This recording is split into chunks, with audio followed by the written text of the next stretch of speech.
أعوذ بالله من الشيطان الرجيم بسم الله الرحمن الرحيم أعوذ بالله من الشيطان الرجيم بسم الله الرحمن الرحيم أعوذ بالله من الشيطان الرجيم بسم الله الرحمن الرحيم الحمد لله الذي أتعدانا إلى الإسلام السلام عليكم ورحمة الله تعالى وبركاته إن ديني عند الله الإسلام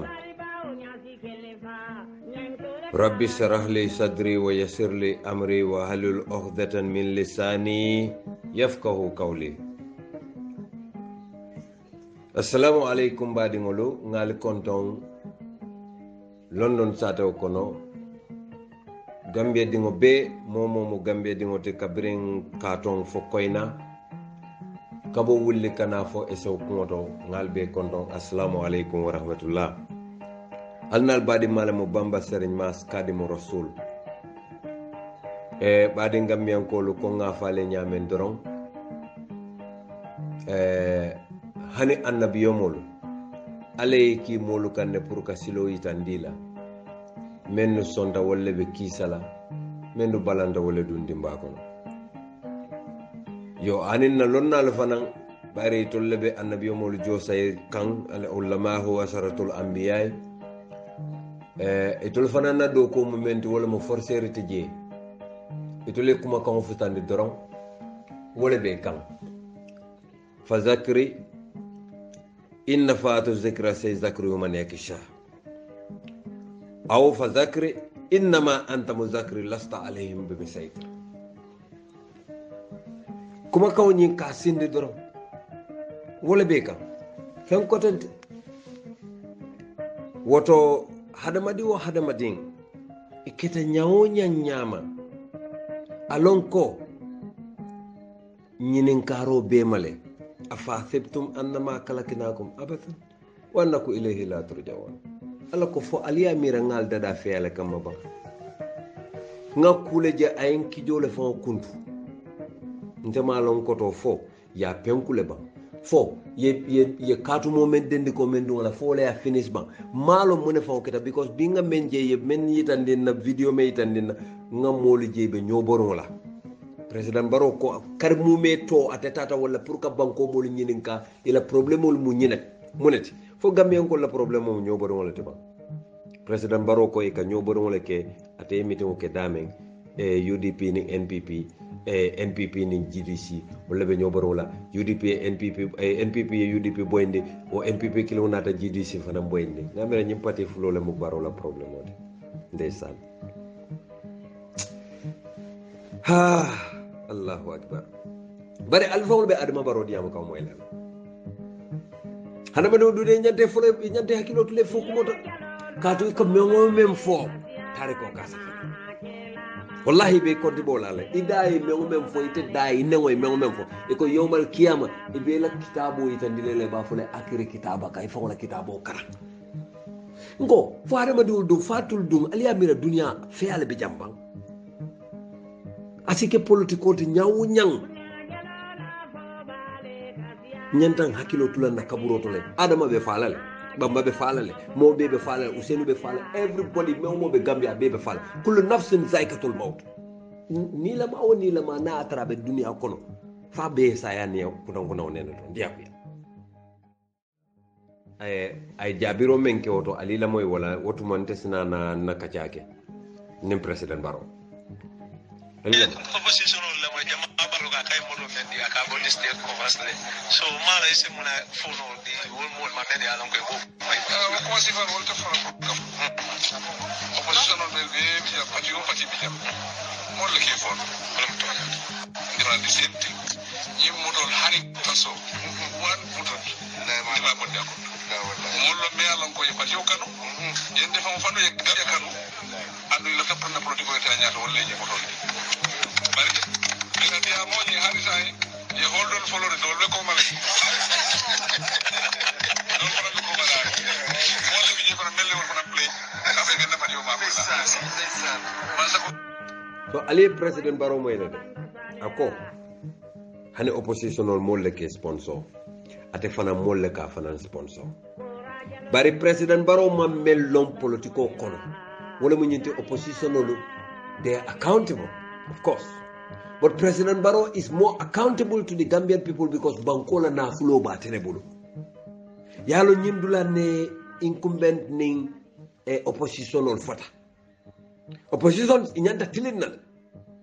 bari tilin ngo bu nga ba be mu bankola na fulo be membulu wala ñanta tilin na katambi mo bela molu kake wotonte fana ñanta kelale andu yitele be banko molu ñaato koni President Barrow koni my brother koni mune fana iñayele President Barrow ko ako molle ka fana sponsor Gambia dingol menu ka President Barrow sponsor ngeto faliyenne ngalenne ko Chinese billionaire e ka fame ko Jack Ma wole ka President Barrow sponsor ana doñol Jack Ma manke Gambia dinti Jack Ma la interest in the Gambia is illegal Jack Ma be tilimbali yalla Gambia kono atele benna ba ñewbe ko kan akata wafi China Bangkok Jack Ma President Barrow ko amam bututo bonde Gambia la ko Gambia la ranke so kono asikeno bari indirectly sila dola aka bututo bonde Gambia ranke so kono because Jack Ma ka illegal fishing menke Gambia ba kono aka ñewtaje millions and millions of dollars aka President Barrow aka tokuno diala kodo diala karisaba anim jumaku every Friday or every Thursday aka wili kema fula wil talul diala umu corruption ole de President Barrow nin Gambia no lal hakilo baka ñin Jack Ma maji karo kono maji karo tilmu wannen say 2020 Jack Ma ay bagasol nati Gambia me alon ka nata Ethiopian Airlines lala ajita Banjul International Airport maji karo tilmu wannen say 2020 ñin Jack Ma ñine ka President Barrow ñine katata President Barrow la ay Gambia Ports Authority nzavo Gambia Fisheries Department aya sang Adama Barrow ma the whole ministry nale hakilo bakan aliamo ile Bamba Banja me alon ka tele mo permanent secretary Minister of Fisheries biritata interview Adama Barrow ya samba li fola bari jumale ka Bamba Banja kiskisi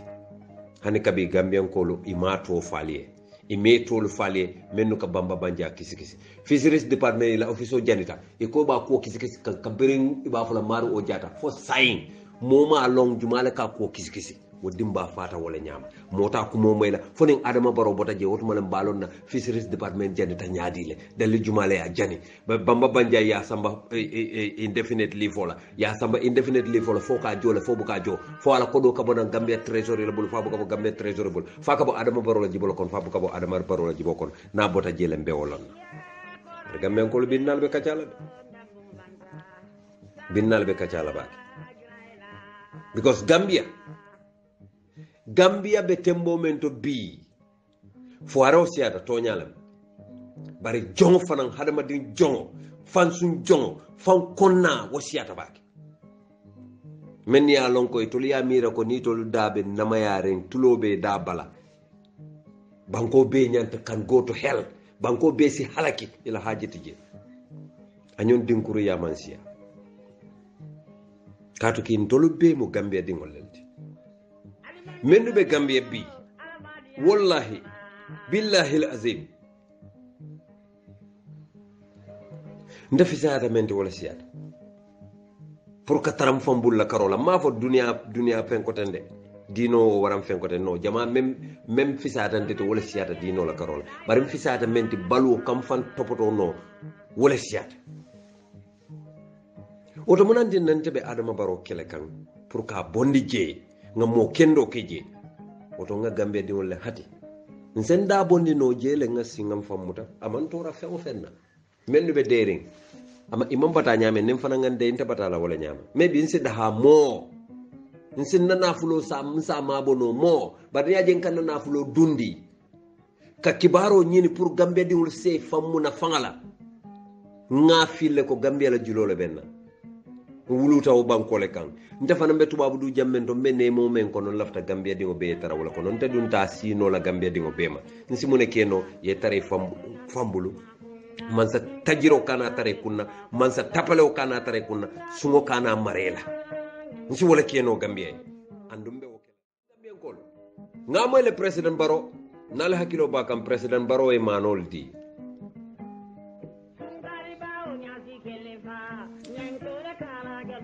President Baro manole nata Gambia nale hakilo ba ngam baden Gambian kolu men tata fo boto wili keme boto wili tang ani lulu boto keme kono to boto tan lulu ani woro anata Gambia banko kam junu karo kono 2020 wo manol nata Gambia bira nata Gambia ye Gambia man sakunda soalale bar comme ya jamme kamen ke doro ala plebu ko be koto kebul president Baro ni mambure njay ida korta iko alinga wafi biri yow mano wafa ko do tata min tole bade Gambian ko mani boto ika wafi dalasi kemenane dalasi tallulu ngam badin sarakulo dole moya ko president Baro mano men nati kemenane tallulu aka saw wafi wala bara manke boto nyim boto baldi de nyim boto kuntolam dalasi kemelulu dalasi kemenane dalasi tallulu aka wafi wala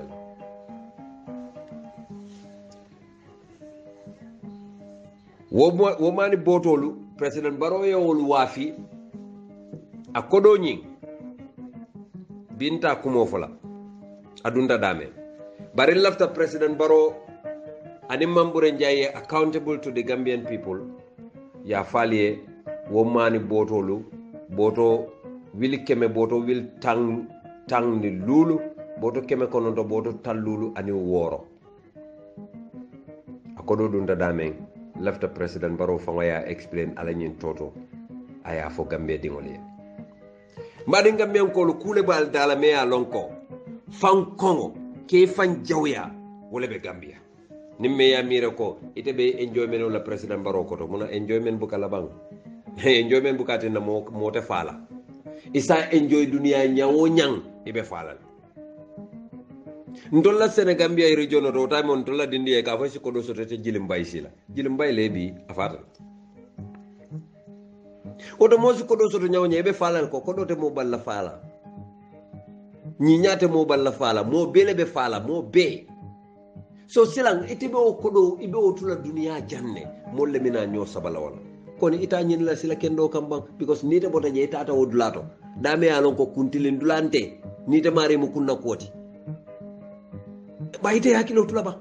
afalata kilun Gambia fele ñin tilimbali amen bebe Gambia adama Baro be moto sikala be mol solala be motol puntu pandan na dulanto taring be mol sok sola motol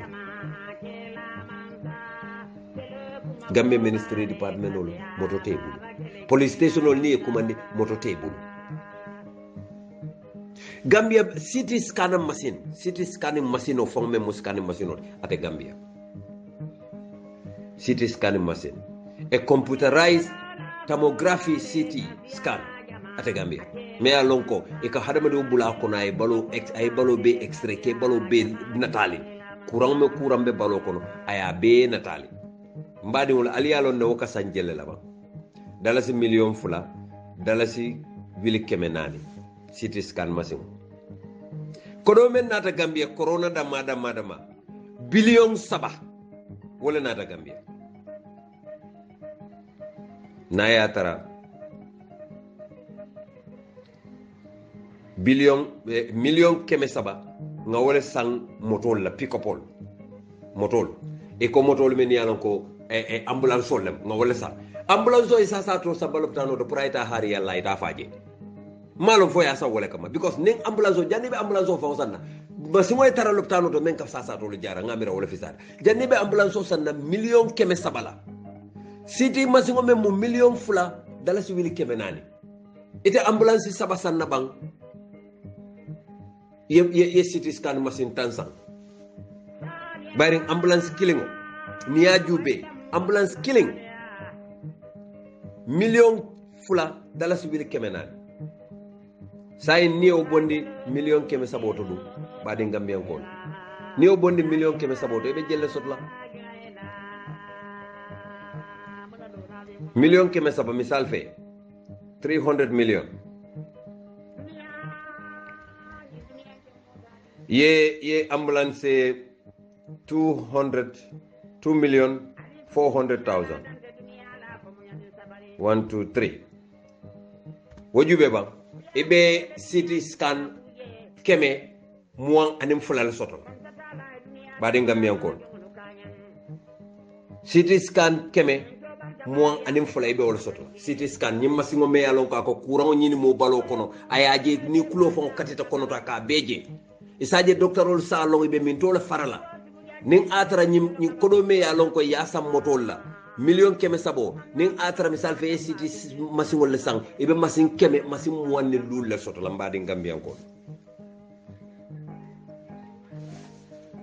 atol Gambia dingol menu be Gambia atol fonnenke wol menu kabore Adama Barrow noma alla ko mu bala falati Adama Barrow la nyin tomu mo membe ay nyim banko yayo membe ka hani tilikile mamo yala ko mbe fonnenke wol ma ko la nyinatu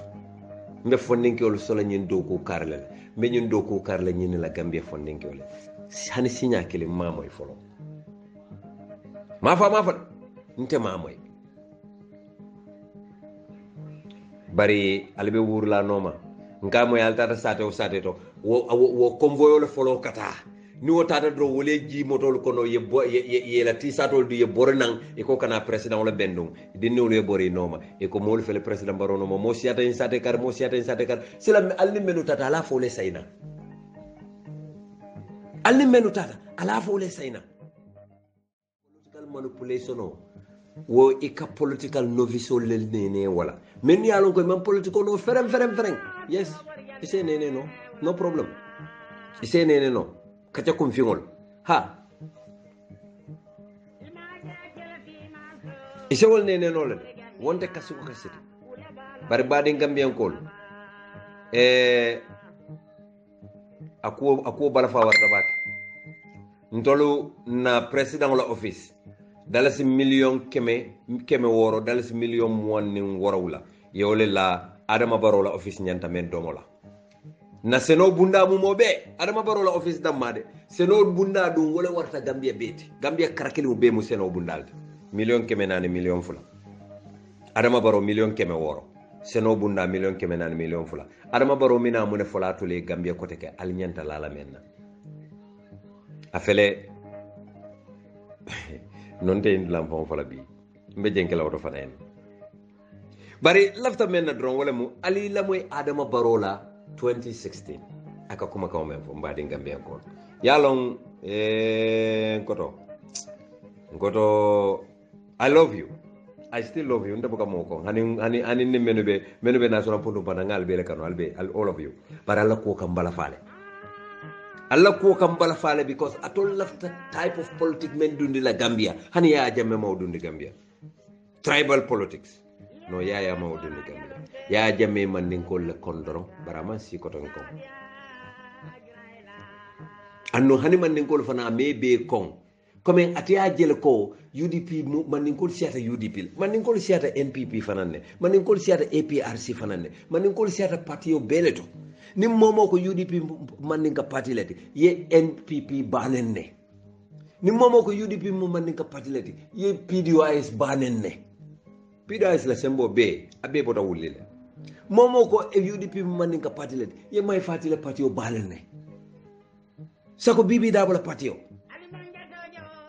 sako Dr. Cissé la party o maybe niko fenke Papa Fall maybe sa fo iba fo naro le fo mena fe malo bar Papa Fall fana mo man ninko lati de so sila ni man ninka party wol bondi Gambia pe party jumala tulaje bari e ka UDP damal ko man ka party wol because isila taw damal ko ni mbade Gambia ko lo ali fanan ali nyanta ali nyaayele le sayin ali la moy Adama Barrow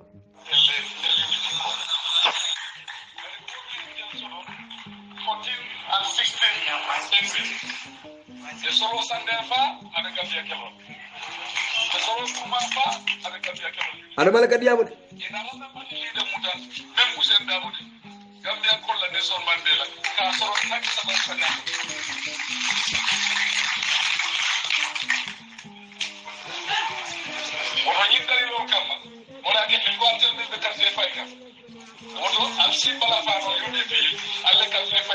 because of the sacrifice mental.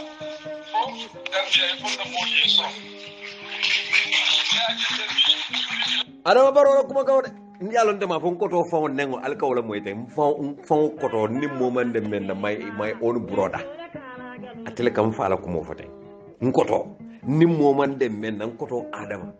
alhaji adama baro atele ka diaw sheikh alhaji adama baro ndama fa atele ka fa ko gambien ko la alnyanta karto fayla UDP le kato UDP bata menke bankoye nga sacrifice yef patio sacrifice menke bankoye foy na leader samba ya soro gambia la Nelson Mandela mfama alhaji Ousseynou Numukunda daw alila moy ko tola nte fe ko fola nte ko kay tuku yer mbende la tek alila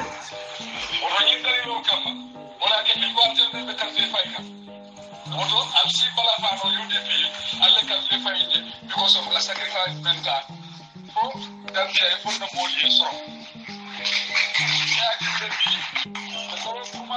alila moy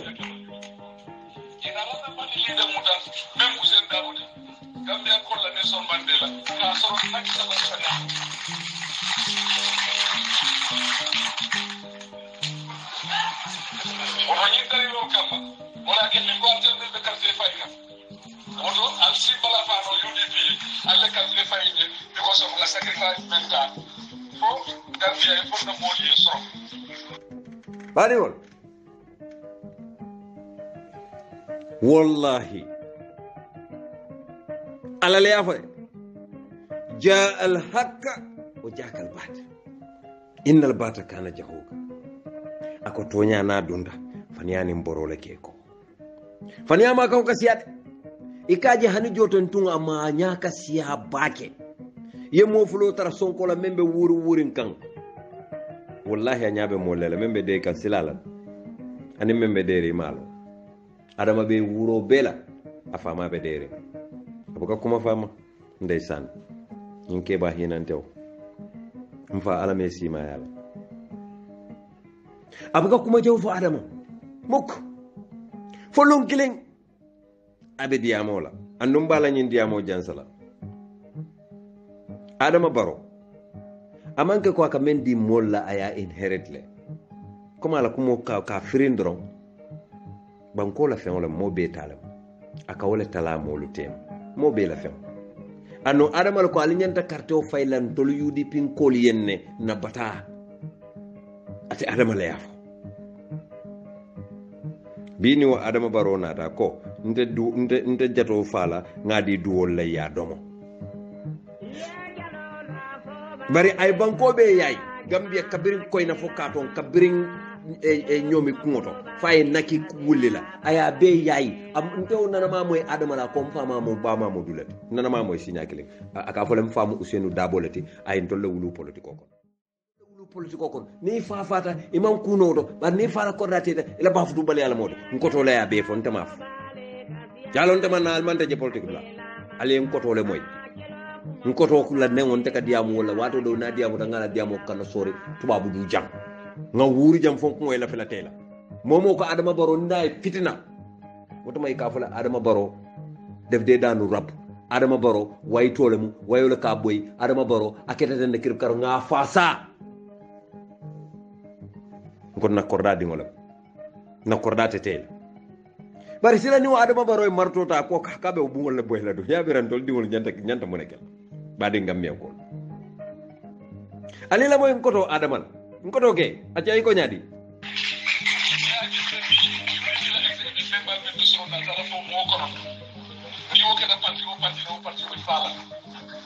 dak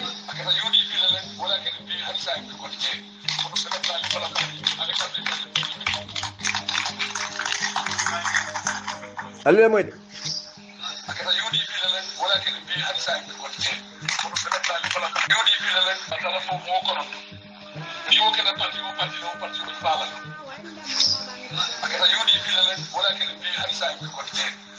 ya moy le de ako UDP la executive ye men soron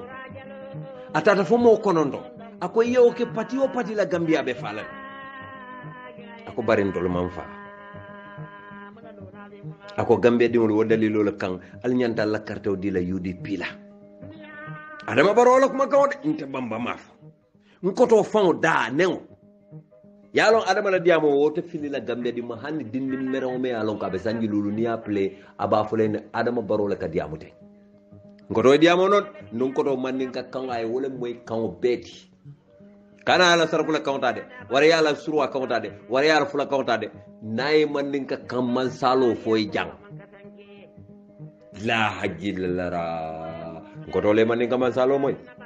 ngoto hanini mansali ngoto e bele master bele PhD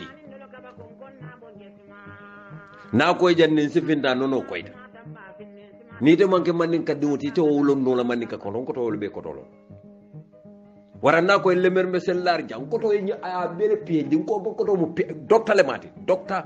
Adama Barrow docteur Alhaji Adama ali la moy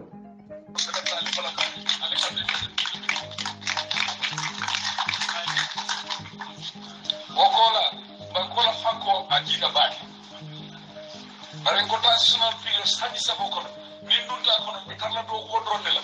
Fende me Muna Sartori, ba Mesola na do Hoya Kisudo de Tilo Sartor Benti, the Soul Sartor Benti Man, so that President Sina, then the Sanji Lulukela as he continued. But 3 years, as I was like so that the Lola Eresona Kodan Picasso. Wala badimolo malla fi kay ndlam plede bari Allah la ilaha illa anta subhanaka inni kuntu minadh zalimin Allah la ilaha illa anta subhanaka inni kuntu minadh zalimin wallahi ya rabb rabbana anta subhanaka inni kuntu minadh zalimin amin ya rabbal alamin يا رب المشرقين يا رب المغربين يا رحمن يا رحيم يا مالك يوم الدين يا رب إياك نعبد وإياك نستعين إياك نعبد وإياك نستعين يا رب ربنا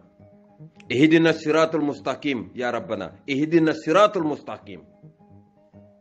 ماري والله انت لندي سيلو لا ميمو الصراط المستقيم دي كانام بدلندي كانا سون شيطان يكوتونا alfon li nkoto Adama Barrow moyle ndema fo de nkoto la kuma kawlo yalon dunia president Adama Barrow man social media long because a fon kam même fo nundo woto man to ka fo nyoyende ko kadimu rasul nyole mu def social media mu def woto mo boka GRTS la moy nkoto fon la kuma kawlo de ntembu ka fo atele ka fo ali la moy ako United Democratic Party ayola kumo befu anata na fauna ta sanji sabo kumofu ndama fa ako 3 years bankola Fanko Ajiga Baki. Barengota National Pilot Study Sabokon, Mindunta Kono, Carla do Wodronella. Fende me Muna Sartori, ba Mesola na do Hoya Kisudo de Tilo Sartor Benti, the Soul Sartor Benti Man, so that President Sina, then the Sanji Lulukela as he continued. But 3 years, wherever.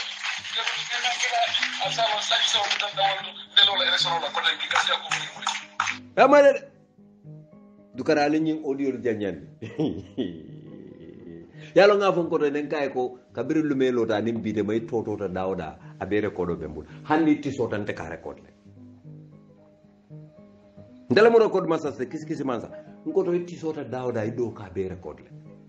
andu nga foen ini do ko la nyin komba ha ngoto sembo wartanti la de alale wo sembo di lay tetante wallahi biring annabi lay dauda alayhi salam bira findita bani israel atata palestine kol kan ini la golite wallahi wana la tamba muro wana la famba abe santo kewbe jabfaring ni ajube kay ite ka ngotilen santo le buka duma jube no ni lafta ko jele ke ngotilen santo le bare annablay dauda anin kampuran ayano walla woto sembo manke motati alale tam wallahi malikil mulk adamala woti anda tele ka di mola alaftala menna tuti manta sahu oto himanta sahu ala antele ka ko joni jisaw tanke takindi nyola marjal bahrain yal takiyani ko joni jisaw nge jibalu do bona jada do bonne nyo buntang ye jekasi nyobala nge bonde nyobala nte man satalla le ka wokke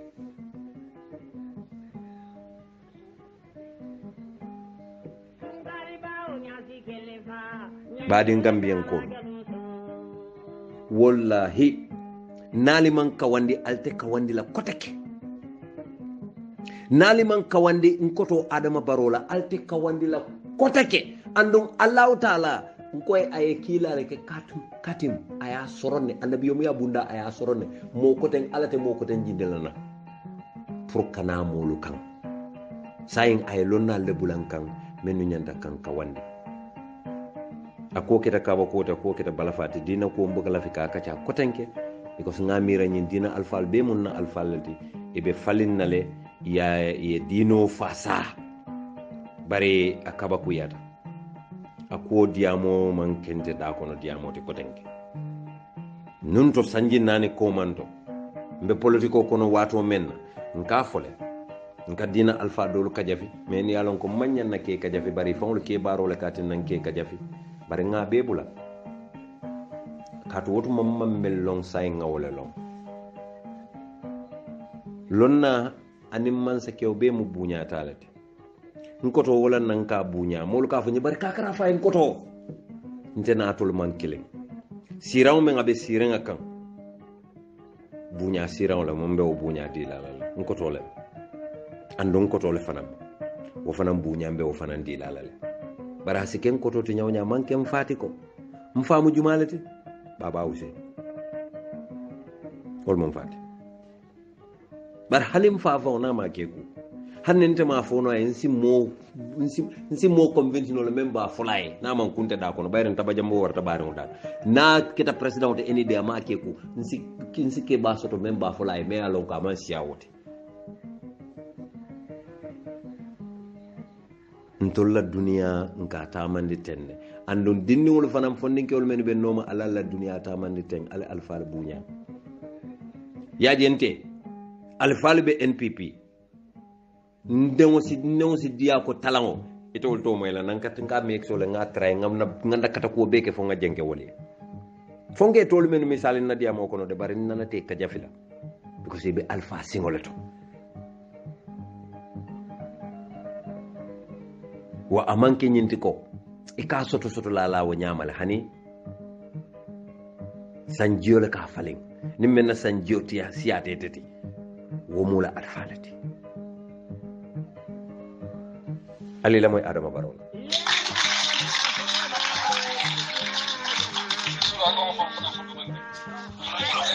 ali la moy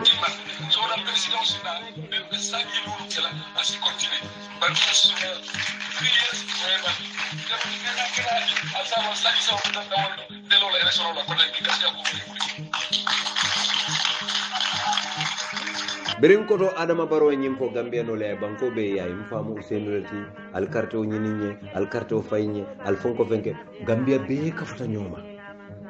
akoy yenna alfal be soron gambia be kafuto nyoma e adama baro fasay ko yaay nyim men ka manyen na okela ka banko alfa kendo be taka be mabo kasola wote kila gambia be kafuta nyoma nga yaaya bondi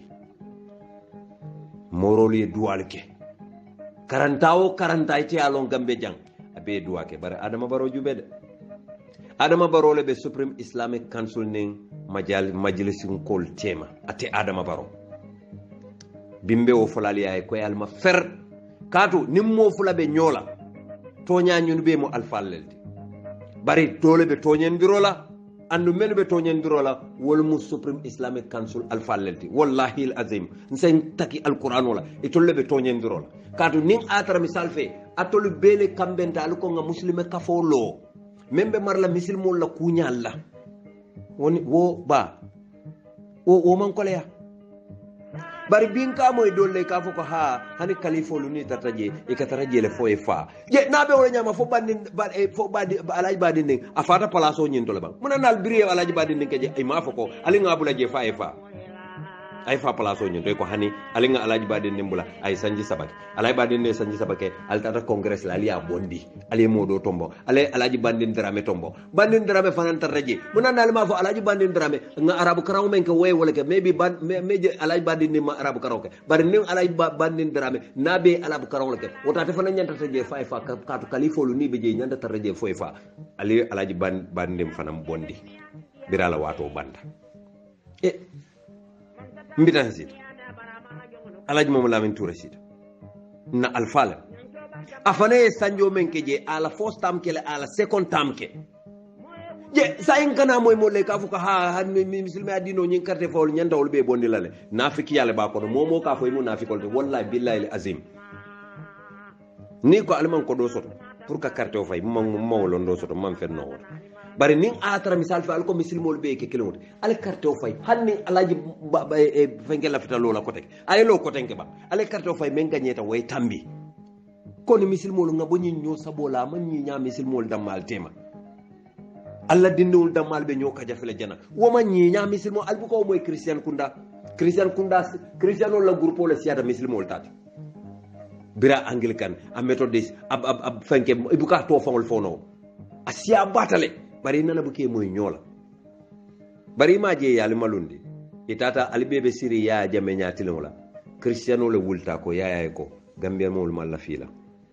wa ala antele ka ko joni jiso tanke takindi nyola marjal bahrain yal takiyani ko joni jiso ngesu jibalu do bonan jana do bonne nyom buntang ye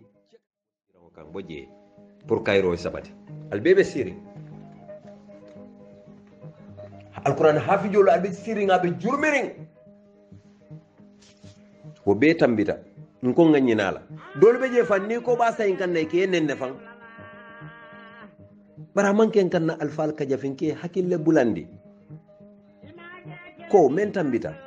wosi keno la nyinotile bari la nyino buka keno si nyafulati atol alfalu alilo muslimi adino kan aliyal dabo ndi politiko to nali alda dum politiko to tol politician on nalbe duna nyola ko be kon ton politician on natol katara bularin adama baro noma alko man saw man sanata tol be bulala wala noma wallahi ne useno na tan tata sonnale bulano nte because woman betea atol marta misil molle la ali mbatum man sayali wolen nim man sa sulata dina ko ma ayali wolen dino la karola nyinka ketenne laftal ya explain nya ka ke nyaadi la aha bunya fo be woleto bar nalbe doko la man sono ma bita dawda nale ta moto ndi alla le bulano ma le be fonkol ka kamon my dia friend al fanan ate keno la wonyama ali nya bala tilimbali abe kerim banko kan na banko ba bebe tinya kan gunjuru sun kan men ka bona wo golden lead asembo warata ba je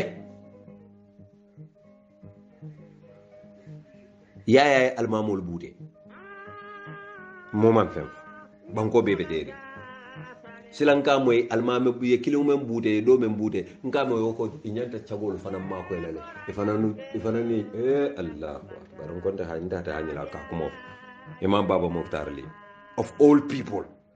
my own khalifa my own friend my own alpha my own bunyamo wokalo gambia banko kan aka foko chagol fana nyanta ko do soto la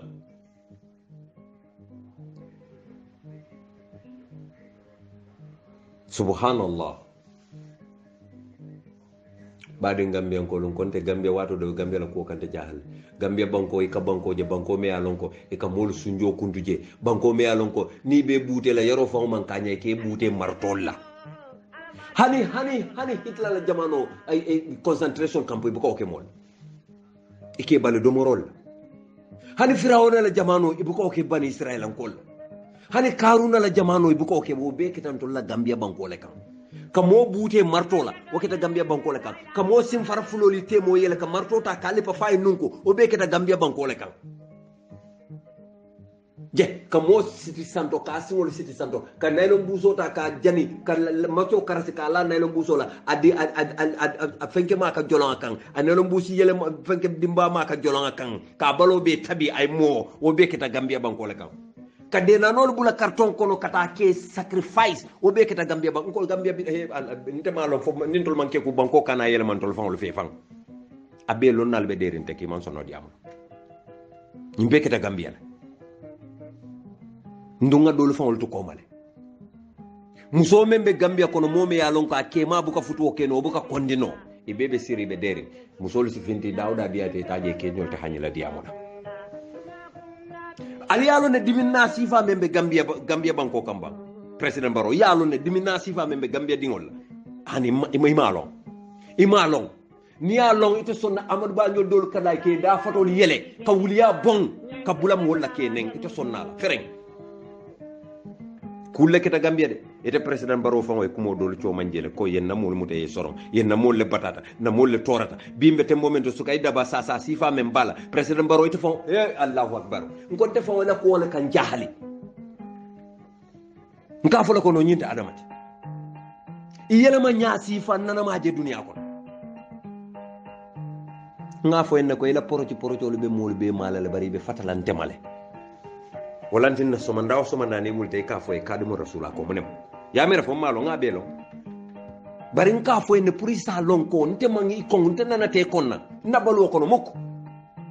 mo le fawtati hani pa usen fawtati nan tenge ko mo tati na dunia ko nan tenge ko nte baka mo ko e ke baro nga wala ko ni bota to dorom I will go back to how I love you ya jame bete momento mo bukala ko mo moyna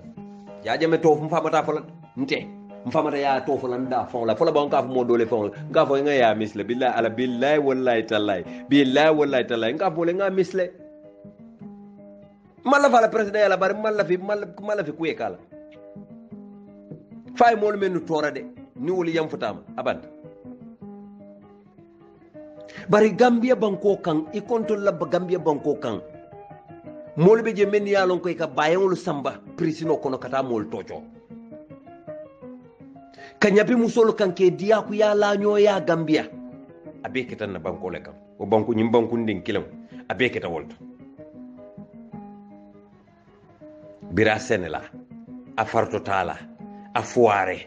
a sifa be ya bele tojo Gambia be mu victim de Gambia is a crime scene molbe siribe derin tek ye molu kono fara imam fa inolu wiyata ye molu tupan ando mollo ta Gambia ko wol fa datale o audio be mol bulu adman tubi albe siring hani bi alman tubi annu sayabo buka sara al mauti yatikum kana Allahu bastata koni al tubi tubu ila Allah tawbatan nasuha al tubi bo siran kan bo je pour kayro sabati al bebe siri alquran hafijolo albe siri ngabe jurmiring wo be tambita nko nganyinala dole be je fanni ko ba sayin kan nay ke nenne fan bara man ken kan na alfal ka jafinke hakille bulandi dole je tasabawlu mute kamira ko wollel dina da halki la fawti woliye mollel sene wolte dingu soto la koteke ni mo dol je tari da bodi la ni wol tara duwale kamira bi wol botanan sirim wol botanan karawala janale malo be mi dole fala umul qura woliye wandi musol la ñoo ya futute ni tema dia ko yake rep ke gang rep wala nan koy ko fo iblis ala head ko talon to la banko la kamba yalon kanyim fo la mol kamera fo mbeto nyendiro lam mantara to nyendir lam pisal tale nyim bebe Gambia adama barobe siri kamera tous manke fereng itata mollel kamaye dia ku ya mindi poisino le yeju sol kuntu balol kono adama baro kanyin solo sande men to fo ala diamo kono hani biya furo be frijo kono man bade folo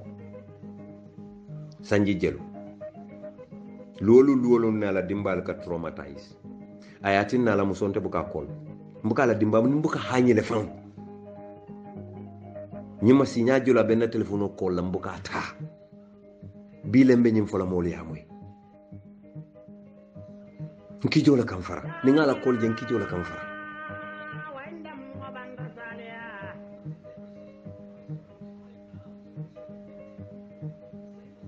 je badi Gambian ko Adama Barrow même fo solo kurmam furaw kun albe yamoy ako nin tol gagneta soro mbad mbe solo kurmam mbe medalo le dilala ala dimbal te batala solo kurman na musobe kurande Adama mambakala ma fa aliko al lefta sanji lulu koten dila wo Adama Barrow la je Adama Barrow me ya lonko Amadou Ba biringa congress ke nga karto fa ndata koren kong election la pour ka coalition flag bi yara tombo Amadou Ba man gagné ay Moussa Sonko ala député anomalanko ayo fili janne ay patriotu wala bulata tata si Sénégal a dabo na ko ali campagne men keta Gambia 2016 lafta atul ya fonye Gambia ko lu jumale Amadou Ba je wo campagne tiré lo kono ala fonye killing momo ya fonye Amadou Ba je damen 100 pounds mbe wala dile na mobile number Gambia be la long campagne men be keta tu fali ya Amadou Ba je jele bang andu nyi Amadou Ba atele Moussa Sonko kumandi ako Moussa Sonko e ko akaye ko dabo ni nyi ko le Sonko Adama Barrow ta gagné la ko maccudo biyo Amadou Ba le kallo na last audio nga play aliende Amadou Ba le kallo ko birate Adama Barrow na akaye koto Adama akaye ko koto Amad akaye ko lafta lola election akaye he yen tora nte nite pour nte nite nyo saba wo be ko le yalla mbul bakel he ba nyina mulu chefoti Amadou sasatale Amadou Ba sasatale wallahi aman kendia because Amadou kandia mu meni ati amira wol mu berole to wol kungol man kol kungol tayta hani men fawlo be siri wo NPP metu lato ngadol je video te be jele andu bu ka fe jele Amadou Ba la ko moy ka wala jele because il faut yalo ne Amadou Ba na man tara campagne trelo kono throughout Adama Barrow la campagne kono anana man tara je kare kanye wato ke tabira moy ko wi Adama Barrow do farkat ani boro e pona yalo mo hakili di ma bala mun andu wulo la hakilo ka dia ani nyanko moto wala na wulo ka nyanko moto nyanko mo na la fero be wulo la smata ana la fero be keron la smata e wulo la smata keron na la fero be wulo la smata hani sango na la fero be wulo la smata wulo mu dafen smata mbalti Amadou smata wala nyam Amadou smata wala nyam birayen de la karandi o tofa da sunkandi wala ko Fatou Ba Barrow wobe NPP le NRP le ngonti kam Fatou Ba konte na te na man tra NRP abe UDP le Fatou Ba dale ya fonte andu ngalo ne Fatou Ba te fan ya folante Fatou Ba manke o mo sifat e ci kumo be fo Fatou Ba ma fan ya fo ite wala no lal ngalon toñal mal ko en dimile ay ala ko en dimile en toñen anda en toñen bakele because ni selta la kuma kan wala kan andu me ya fo te fan ya fo wendi mi baki because ndem Fatou Ba tema hormone buñal beje ay buña Gambia la fo dunia be alon ni wonte Fatou Ba nga ñandi la baki hanni mbota Adama Barrow ni Adama kuyata ñawñang mbe Fatou Ba nga ñandi la mba fa sala mo moy amadro en tabe dunna ñola baray malundi la ndema la fe malola ndema hañi malola ndeka malula dunia be teri dunia be killing ni wonte nte Fatou Ba nala diamolu audio be jurmir mbulle ko library bari ngamira kununna ay bete amenke ay mo kende amenke nyen karamo yanen karandiya nga audio be delete nyenatal ngala ko duno di alala bari Adama Barrow nkoto Adama Barrow bi wowete momento bi aka memira anatol dol ka memire fatata wala na wulta ka tra comparing bi kademu e mona faw ba ko rama na ko lolu be wañare akore ko dolu be le babulu nko to ñalam dembulu barente te ñala hani mbela filale bo president yalla bari bala denden na molu ila o kuron lu men yema koy wolo they will have a problem ni dol je ta sabawlu mu te kamira ko wollel dina da hani kila fawti woli mo lel sene wolte dingu soto la koteke ni modol je tari da bodi la ni ol tara duwale kamera bi wol bota nan sir wol bota nan karawala janale malo be min tolo fala umul qura woli wandi musol la ñoya futute ni tema dia ko yake rep ke gang rep wala nan koy ko fo iblis ala head ko dolon mo bala falati wallahi ñim banku ndingo meye mira ke vadi ñol men yalon kon tol ni wolun sen yaka ñol wolella ko warola karola ko wol fana ma wara wol felebe develop kan tol kata ko ma doron ndolla musol be falati goto ko biso ika gambia musol le je ke don ya adama baro noma e ñom musol be falati goto heba ba ñin ko ja halo wartante malo fontolu malo jumale danka hatu ñim beete keno la fonkoti ngamira danko fananda be jere je badi gambiankol amadou ba bi wala kallo aya ñaatilen a ñom ministre so la manke ko a téléphone mo président wote de ate mu ministre leti aka fo enalma adama baro support mbal baylere adama bay amadou baye o sembo soto faka hani a ñom ministre ka ñaatini la ka fo ko momo man adama baro la political agenda support mbal baylere ñi amadou ba kilingol lota ay kumal fo kumol men yalon ko diplomatically mo bu kawul fo bankola diplomatie ay bilateral relations sol le soto mais alon koy bu ko line sol cross amad bayol be cross le adama baro la man sakunda ko la ba biri wo diplomatic raw finde date ate amad ba nata na apologize ay bolo say roke aka ma fo kamma ni amad ba kilingol lota ko mol se ke ku durmewol to akoy ka fo fulo le man kayto soto imam fenkete bari bu ka man ni nganyinin ka Amadou Ba dunna député munu man ko lati de ala NRP député Amadou Ba e place bele ñini Yaya Jammeh bul bade ngam men ko yalo mbe ndiya mo la wato men niaje nañin audio labaw ñi meta na kumandiro soto e Gambia de Gambia la julo jono la na kumandiro soto mole en kumande me yalon ko ay Amadou Lompaki Amadou ikata State House wato men kata Yaya Jammeh tara menke tambindi ni wala bota diamola yalon de molte o mari lono barite amad baba lon nala ko ngafo la nyam menke tambindi pour yedu Yaya Jammeh kan e ka fu mole mbita timi na State House ako ngafo mole ko ate ateleke tambindi ako ninga o fodro ito balon na jumalem because ya to fangolon ne ako nyeko amadi place o sifa bele nyini Yaya nyaka sala ko na fidira do Yaya Jammeh ka fo en ko ki defa toy ako ya ka fo en ko nyimu tolol ndasi nyin dunni na mansa kunda kon nyimme yalon ko adabu kamara alew moyle de bi adama baro kalo ka nyatili wala ka fo si minister be bay fo Amad Ba adama lay Amadou Fartin